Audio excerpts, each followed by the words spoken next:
हर्षित landmark, सपनों का घर जैसा आप चाहते हैं हम बनाते हैं। 1, 2 एवं 3 BHK ready position flats. Call 9827321321।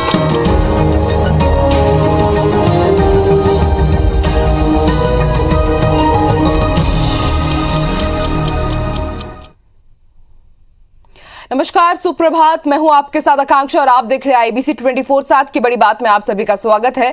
सबसे पहले आप सभी को विजयदशमी पर्व की हार्दिक शुभकामनाएं और आइए शुरू करते हैं हमारा खास कार्यक्रम विजयी भाव।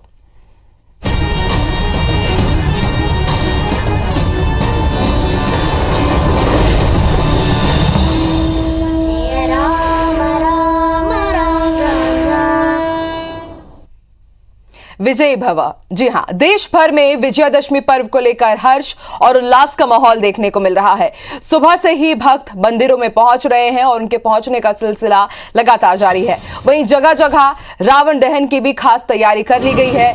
पुलिस प्रशासन ने पहले से ही इसके लिए तैयारियां कर रखी है।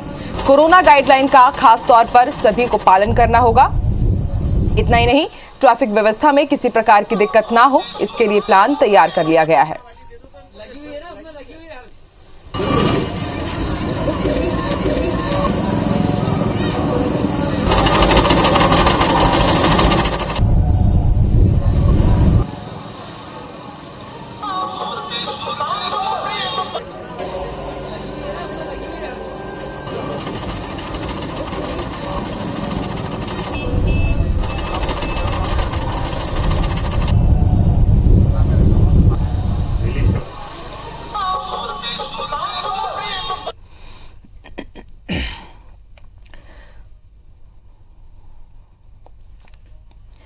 तो आज विजयदशमी का पर्व है और शाम को रावण दहन को लेकर के विशेष तैयारी की जा रही है। इसके साथ ही सुबह से ही जो भक्त है वो मंदिरों की तरफ रुख कर रहे हैं, माता के दर्शन करने के लिए, श्री राम के दर पर जा रहे हैं, मत्था टेकने के लिए, उनका आशीर्वाद लेने के लिए।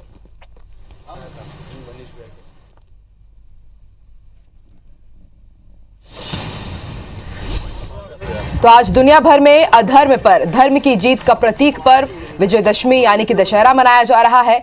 भगवान राम के ननिहाल और माता कौशल्या की नगरी छत्तीसगढ़ में भी दशहरा बेहद उत्साह के साथ मनाया जाता है। रायपुर के WRS कॉलोनी में होने वाले छत्तीसगढ़ के सबसे बड़े दशहरा कार्यक्रम को इस बार भी सादगी से ही मनाया जाएगा। कोरोना संक्रमण से पहले WRS मैदान में हर साल 101 फीट के रावण के पुतले का दहन किया जाता था, लेकिन इस बार 51 फीट का ही पुतला बनाया गया है।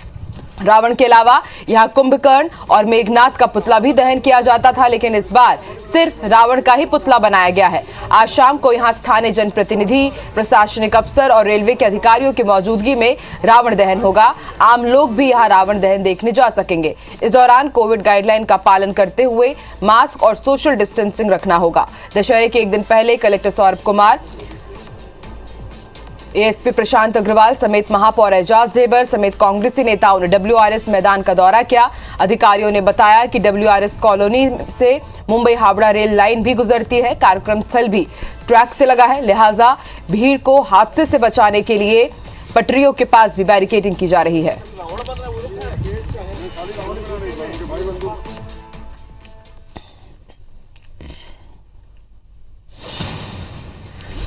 तो रायपुर पुलिस ने दुर्गा प्रतिमाओं के विसर्जन और दशहरा पर्व को देखते हुए राजधानी में 80 से ज्यादा पेट्रोलिंग और 1,500 से ज्यादा जवानों की तैनाती की है। इसके अलावा संदिग्ध व्यक्तियों पर निगरानी के लिए सादी वर्दी में भी पुलिसकर्मी तैनात किए गए हैं। पुलिस ITMS CTC कैमरे और ड्रोन की मदद से भी दुर्गा विसर्जन स्थल और दशहरा मैदानों पर पैनी नजर रखेगी। इसके साथ ही ड्रोन के जरिए भी शहर के प्रमुख मार्ग और चौक चौराहों पर निगरानी रखी जा रही है। पुलिस ने दुर्गा विसर्जन स्थल और दशहरा मैदान जाने वाले वाहन चालकों से निर्धारित पार्किंग स्थलों पर वाहन पार्क करने के साथ ही कोई भी संदिग्ध गतिविधि होने पर 112 के जरिए सूचित करने की अपील की है। ट्रैफिक पुलिस ने एक एडवाइजरी भी जारी की है, जिसके मुताबिक यातायात व्यवस्था के लिए 400 से ज्यादा अधिकारी कर्मचारी, 25 पेट्रोलिंग और 10 स्क्रीन पेट्रोलिंग को तैनात किया गया है। WRS कॉलोनी, दशहरा मैदान आने वाले दर्शक खमतराई ओवरब्रिज के नीचे से होकर WRS कॉलोनी के अंदर गलियों में, दुर्गा पंडाल के पास मैदान में और सेंट्रल स्कूल मैदान में अपना वाहन पार्क कर पैदल दशहरा मैदान में प्रवेश करेंगे। BTI ग्राउंड शंकरनगर दशहरा मैदान आने वाले दर्शक अपना वाहन कचना खमारडी जाने वाले मार्ग में रोड के किनारे वाहन पार्क कर पैदल दशहरा मैदान जाएंगे। शंकरनगर के मुख्य मार्ग पर वाहनों की पार्किंग पर रोक रहेगी। रावण भाटा दशहरा मैदान में दशहरा उत्सव देखने आने वाले दर्शक रिंग रोड नंबर 1 किनारे सर्विस रोड में अपना वाहन पार्क करेंगे, तो वहीं नेहरू नगर की ओर से आने वाले दर्शक अपना वाहन गेट से प्रवेश कर निर्धारित पार्किंग स्थल में और शिव मंदिर के पास पार्किंग स्थल में अपना वाहन पार्क कर दशहरा मैदान में पैदल प्रवेश करेंगे। वहीं चौबे कॉलोनी दशहरा मैदान आने वाले दर्शक GE रोड से चौबे कॉलोनी टर्निंग होकर अग्रसेन चौक समता कॉलोनी होकर जा सकते हैं, जो अपना वाहन दशहरा मैदान के पास पार्किंग स्थल में पार्क कर पैदल प्रवेश करेंगे।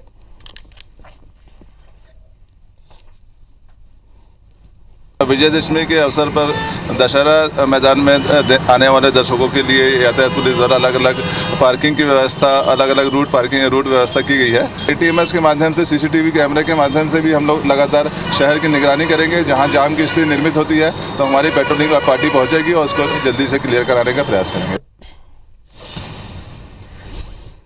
जहां पूरे देश में दशहरा पर्व पर श्री राम के जयकारे और रावण के पुतले का दहन होता है, पूरे देश में विजयदशमी के दिन रावण के पुतले का दहन बुराई के प्रतीक के रूप में किया जाता है। लेकिन विदिशा जिला मुख्यालय से सिर्फ 40 किलोमीटर नटेरन जनपद पंचायत के तहत आने वाले गांव रावण में पीढ़ियों से रावण बाबा को भगवान के रूप में पूजा जाता है। ये रिपोर्ट देखिए। विजयदशमी का पर्व सारे भारतवर्ष में श्रद्धा और भक्ति भाव से मनाया जाता है।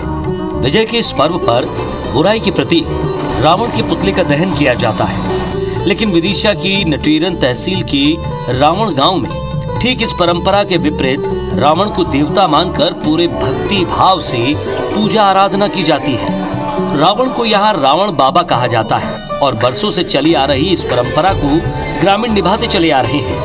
गांव में कोई भी शुभ कार्य या मांगलिक कार्य हो, बिना रावण बाबा की पूजा के अधूरा माना जाता है। विवाह के बाद वर वधू बिना रावण बाबा को प्रणाम किए घर में प्रवेश नहीं करते। इतना ही नहीं, जो लोग गांव छोड़कर चले जाते हैं वो भी कोई भी शुभ कार्य बिना रावण बाबा की आराधना की शुरू नहीं करते हैं। ये हमारे ग्राम देवता हैं, पूरे गांव के सभी आसपास के चेतन मूर्ति है। हर कार्य हमारे यहीं से संपन्न होती है। जैसे शादी है तो नारियल अगरबत्ती उनसे मन कह के जाते हैं तो हमारी शादी संपन्न होती है, नहीं तो फिर करैया गर्म नहीं होती है। यहाँ पर हम रावण बाबा की पूजा करते हैं।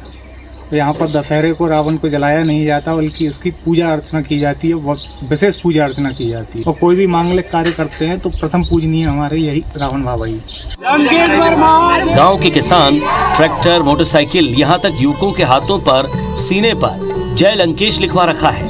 ग्रामीणों का मानना है कि भगवान रावण बाबा में उनकी अटूट आस्था है और वो उनकी हर मुराद को पूरा करते हैं। इसीलिए इन्होंने अपने शरीर पर रावण बाबा का नाम लिखवाया है।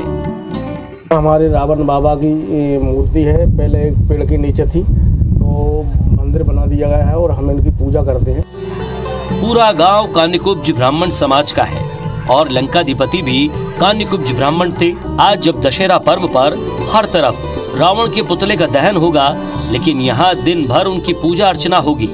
रावण बाबा की नाभि में तेल लगाया जाता है, नारियल प्रसाद चढ़ाया जाता है और शंख और घंटनाद होता है। Bureau report, IBC 24।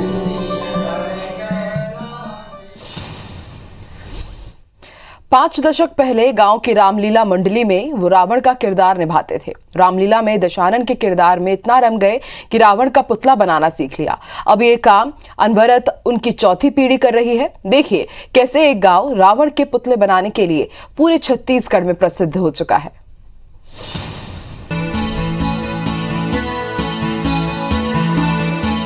बुराई पर अच्छाई की जीत का प्रतीक दशहरा कई मायनों में खास पर्व माना जाता है, जिसमें भगवान श्री राम का नाम लेकर लोग पुण्य कमाते हैं। लेकिन छत्तीसगढ़ के दुर्ग जिले के कुथरेल गांव में लोग रावण की वजह से लाखों की कमाई कर लेते हैं। यकीन मानिए, सही सुन रहे हैं आप, रावण की वजह से गांव के कई लोग लाखों रुपए कमा रहे हैं।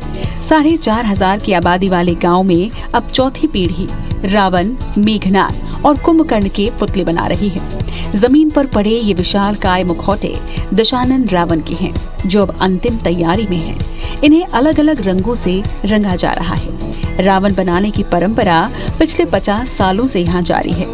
यहाँ एक परिवार इसी तरह रावण के विशालकाय पुतले बनाकर अपनी पारिवारिक परंपरा को निभा रहा है। लगभग 50 से 55 साल पहले से बनना चालू हुआ है और बनने का उसका मेन मुख्य उद्देश्य ये था कि जो इनके जो दादा थे, जो आज बना रहे हैं जितेंद्र जी, उनके जो दादा थे वो एक कारीगर भी थे, यानी बढ़ई थे और रामलीला का जनक भी थे। दरअसल गांव में रावण के भीमकाय पुतले बनाने की शुरुआत गांव के ही बुजुर्ग बिसोहा राम साहू ने की थी। पेशे से वे बढ़ई थे, लेकिन गांव की रामलीला मंडली में रावण का किरदार निभाते अपने किरदार में इतने रम गए कि उन्होंने दशहरे के लिए रावण का पुतला बनाना सीखा। धीरे धीरे उनके बनाए पुतलों की मांग बढ़ती गई और तब उनके ही परिवार के लोमन सिंह साहू ने ये काम सीखा और आज इस परंपरा को स्वर्गीय लोमन सिंह के बेटे डॉक्टर जितेंद्र साहू आगे बढ़ा रहे हैं। डॉक्टर जितेंद्र ने बताया कि अब उनके परिवार के बच्चे भी रावण का पुतला बनाना सीख गए हैं।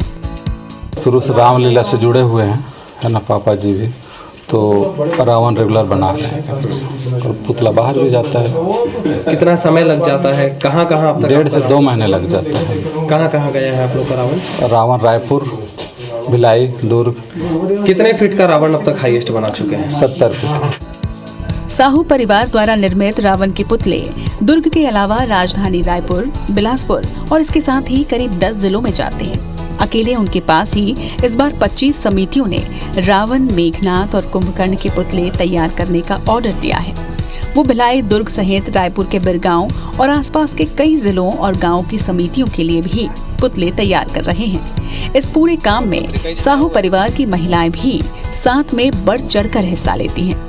पूरे रावण के पुतले को बनाने में करीब 2 महीने का समय लगता है। इन 60 दिनों में पूरी शिद्दत और राम भक्ति के साथ रावण के ये विशालकाय पुतले तैयार किए जाते हैं। मनेंद्र पटेल के साथ bureau report, IBC 24 Bhilai.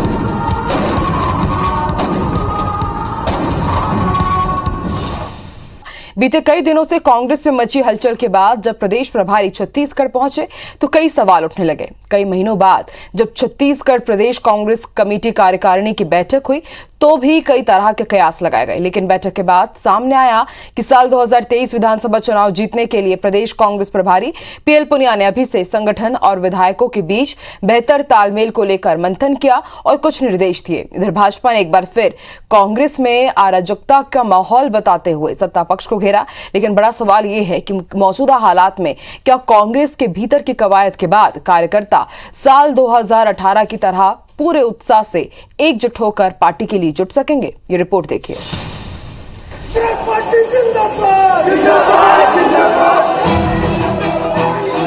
Chhattisgarh में 2023 विधानसभा चुनाव से पहले सत्ताधारी कांग्रेस पार्टी किसान, गरीब, मजदूर और आदिवासी वर्गों को पार्टी के साथ जोड़े रखना चाहती है। पार्टी का दावा है कि राज्य की 60% से ज्यादा आबादी के लिए सरकार के कामों की बदौलत कांग्रेस अगले विधानसभा चुनाव में भी जीत दर्ज करेगी। लेकिन कांग्रेस पार्टी के सामने सबसे बड़ी चुनौती है सत्ता और संगठन के बीच सामंजस्य बैठाए रखना। विधायकों और मंत्रियों का तालमेल, आम कार्यकर्ताओं की समस्याओं पर वक्त रहते सुनवाई, इन्हीं मुद्दों पर कार्यकारिणी की बैठक में प्रदेश प्रभारी PL पुनिया ने मुख्यमंत्री भूपेश बघेल और प्रदेश कांग्रेस अध्यक्ष मोहन मरकाम की मौजूदगी में लंबी बातचीत की। दरअसल पहले भी कांग्रेस कार्यकर्ताओं ने विधायकों की शिकायत पुनिया से की थी, जिसके बाद दिए गए निर्देशों का पालन कराने को लेकर एक बार फिर से मंथन हुआ है। कार्यकर्ताओं को क्या शिकायतें हो सकती है, आमतौर से क्या शिकायत होती है, उसके ऊपर चर्चा हुई। तो विधायकों और संगठन के बीच में सामंजस्य स्थापित करने के बारे में, उसके बारे में चर्चा हुई। तो बहुत विषयों पर, हर विषय पर चर्चा हुई जो कि संगठन को मजबूती ला सकता है। इधर कांग्रेसी खेमे के असंतोष को लेकर अक्सर सत्ता पक्ष को घेरने वाली भाजपा एक बार फिर कांग्रेस पार्टी में खींचतान का आरोप लगाकर कटाक्ष कर रही है। परंतु पुनिया जी अगर आए हैं तो जरा ये स्थिति स्पष्ट करें, जो छत्तीसगढ़ में स्थिरता का माहौल हो गया है, पूरी तरह यहाँ का विकास अवरुद्ध हो गया है और आज तो ये स्थिति हो गई है कि छत्तीसगढ़ ऐसा लगता है कि भगवान भरोसे है। जाहिर तौर पर लंबे समय बाद प्रदेश में बनी कांग्रेस सरकार से आम जन के साथ साथ पार्टी नेताओं को भी काफी उम्मीदें रही हैं, जिनके पूरा न होने पर कार्यकर्ताओं का गुस्सा और असंतोष पार्टी की मुश्किलें बढ़ा सकता है। और इसी पर लगाम कसने कांग्रेस पार्टी ने अभी से अपने नेताओं और कार्यकर्ताओं की नाराजगी दूर कर मिशन 2023 के लिए तैयारी तेज कर दी है। बड़ा सवाल ये कि इन निर्देशों पर अमल कितना होता है और इसका जमीनी असर कितना हो पाता है। सौरभ सिंह परिहार, IBC 24, रायपुर। सरकार छत्तीसगढ़ में 20 अक्टूबर से श्री धन्वंतरी दवा योजना शुरू करने जा रही है, जिसके तहत 169 शहरों में 188 ऐसे मेडिकल स्टोर्स खोले जाएंगे जिनमें मरीजों को दवा के MRP में 50% से ज्यादा की छूट दी जाएगी। मुख्यमंत्री भूपेश बघेल 20 अक्टूबर से इस योजना का शुभारंभ करेंगे। इन दुकानों में 251 प्रकार की जेनेरिक दवा, 27 सर्जिकल सहित स्वास्थ्य से जुड़े अन्य संसाधन भी मौजूद रहेंगे। इसमें खासकर सर्दी, खांसी, बुखार, ब्लड प्रेशर जैसी आम बीमारियों के साथ साथ गंभीर बीमारियों की दवाएं भी शामिल हैं। लघु वनोपज संघ द्वारा बनाए गए हर्बल उत्पाद भी इन दुकानों में उपलब्ध रहेंगे। योजना की शुरुआत 85 Shri Dhanvantari generic medical stores के साथ की जाएगी। योजना का संचालन नगरीय प्रशासन विभाग की तरफ से किया जाएगा। अगले चरण में इन दुकानों से दवा की होम डिलीवरी की व्यवस्था भी की जाएगी। सबो स्वस्थ जम्मो सुघर के परिकल्पना को साकार करने की पहल है।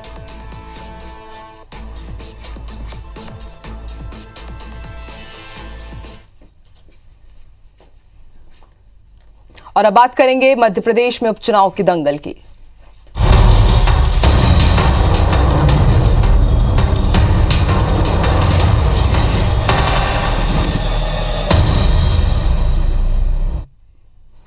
मध्य प्रदेश में होने जा रहे उपचुनाव को लेकर बीजेपी प्रदेश कार्यालय में चुनाव प्रबंधन की बैठक हुई, जिसमें विजय संकल्प दिवस को लेकर केंद्रीय मंत्रियों के उपचुनाव क्षेत्र में दौरे और प्रचार कार्यक्रम की रणनीति बनाई गई है। बीजेपी ने तय किया है कि दशहरा के बाद मध्य प्रदेश में आने वाले केंद्र पदाधिकारियों और केंद्रीय मंत्रियों को चुनाव मैदान में उतारकर प्रचार अभियान को गति दी जाएगी। केंद्रीय मंत्री नरेंद्र सिंह तोमर, ज्योतिरादित्य सिंधिया, प्रहलाद पटेल, फग्गन सिंह कुलस्ते और वीरेंद्र खटीक की आम सभाएं और रोड शो किए जाएंगे।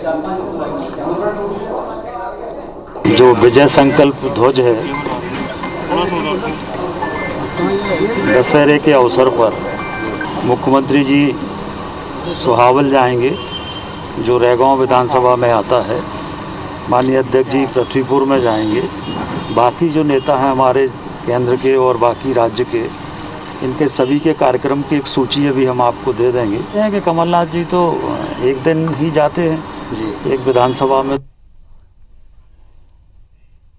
मध्य प्रदेश बीजेपी ने विजय संकल्प पर्व को लेकर सोशल मीडिया कैंपेन के लिए वीडियो लॉन्च किया और हैशटैग भी बनाया। इस मौके पर बीजेपी चुनाव अभियान समिति के संयोजन भूपेंद्र सिंह से खास बातचीत की IBC 24 संवाददाता सुधीर दंडोतिया ने। मध्य प्रदेश में विजयदशमी के दिन बीजेपी उपचुनाव के लिए विजय संकल्प अभियान चला रही है, विजय संकल्प पर्व मना रही है और आज उसका सोशल मीडिया के लिए वीडियो जारी किया गया है, हैशटैग जो है वो जारी किया गया है। हमारे साथ प्रदेश चुनाव प्रबंधन समिति के संयोजक भूपेंद्र सिंह जी मौजूद है। सर, सोशल मीडिया पर कैंपेन जो है, हैशटैग भी तैयार किया गया है, किस तरीके से पूरा विजय संकल्प पर्व जो है मनाया जाएगा और किन किन नेताओं को कहां जिम्मेदारी दी है? कल विजयदशमी के अवसर पर जो हमारे 3 विधानसभा और 1 लोकसभा में उपचुनाव है, वहाँ की हम लोगों ने विशेष कार्य योजना तैयार की है और कल विजयदशमी के अवसर पर हमारे सभी कार्यकर्ता प्रत्येक हम बूथ पर, हमारे 3067 बूथ हैं, प्रत्येक बूथ पर भारतीय जनता पार्टी का ध्वज लगाएंगे और जनता से विजय का आशीर्वाद प्राप्त करेंगे। 2 तारीख को चुनाव परिणाम आएंगे, उससे पहले विजय संकल्प पर्व मनाना, विजय के लिए पताका फहराना, ओवर कॉन्फिडेंस बोल रही है कांग्रेस के। चुनाव परिणाम आएंगे उससे पहले अति उत्साह में बीजेपी नजर आ रही है। देखिए, ओवर कॉन्फिडेंस का सवाल नहीं है, विजयदशमी है और हम सब जानते हैं कि अधर्म पर धर्म की विजय हुई थी। भारतीय जनता पार्टी धर्म पर चलने वाली पार्टी है, धर्म को मानने वाली पार्टी है, सांस्कृतिक राष्ट्रवाद के आधार पर चलने वाली पार्टी है, एक राष्ट्रीय विचारधारा के आधार पर चलने वाली पार्टी है। इसलिए हम लोगों के लिए इसका विशेष महत्व है कांग्रेस का इन सब चीजों से कोई संबंध कभी नहीं रहता है। कल विजय संकल्प अभियान बीजेपी उपचुनाव के क्षेत्र में मनाने वाली है और उसके लिए आज सोशल मीडिया के लिए वीडियो जो है वो जारी किया गया है। हैशटैग भी एक जो है बीजेपी चुनाव प्रबंधन समिति ने बनाया है और निश्चित तौर पर कल बड़े नेता जो है उपचुनाव के क्षेत्र में बीजेपी के लिए चुनाव विजयी पताका फहराएंगे। कैमरामैन विनीत के साथ सुधीर डंडोतिया, IBC 24 भोपाल। मध्य प्रदेश कांग्रेस के वरिष्ठ नेता और पूर्व नेता प्रतिपक्ष अजय सिंह की मुश्किलें बढ़ सकती है। नशे को लेकर और आर्यन खान के बचाव में उनके बयान पर राष्ट्रीय बाल संरक्षण आयोग ने संज्ञान लिया है। आयोग ने सतना कलेक्टर को नोटिस जारी कर 7 दिन के अंदर जवाब मांगा है। दरअसल रेगांव उपचुनाव में कांग्रेस का प्रचार करने पहुंचे अजय सिंह ने एक बयान दिया था जिसमें उन्होंने आर्यन खान के बचाव में और नशे को लेकर बातें कही थी। उनके इस बयान को आयोग ने आपत्तिजनक माना है। आयोग ने सतना कलेक्टर को नोटिस जारी कर 7 दिन के अंदर जवाब मांगा है।